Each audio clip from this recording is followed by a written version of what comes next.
தாமிரபரணி ஆற்றில் அதிக அளவில் தண்ணீர் திறக்கப்பட்டதே தென் மாவட்ட வெள்ள பாதிப்பிற்கு காரணம் என்று பாமக தலைவர் அன்புமணி ராமதாஸ் தெரிவித்துள்ளார்.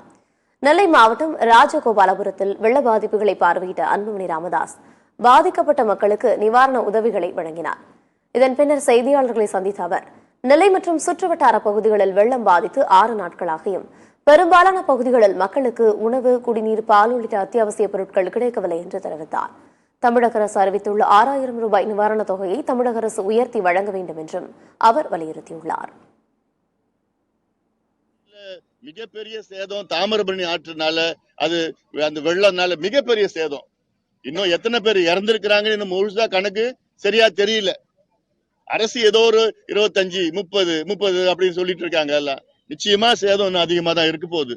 இன்னும் அது சரியான முறையில கணக்கு எடுக்கல. ஏன்னா சில கிராமங்களுக்கு இன்னும் போல. அதனால இதுல நிவாரண பணிகள் வேகப்படுத்தணும். அமைச்சர்கள் இங்க இருக்கிறாங்க, ஏதோ பண்றாங்க. நான் பண்ணலன்னு சொல்லல. நான் இன்னும் வேகப்படுத்துங்க.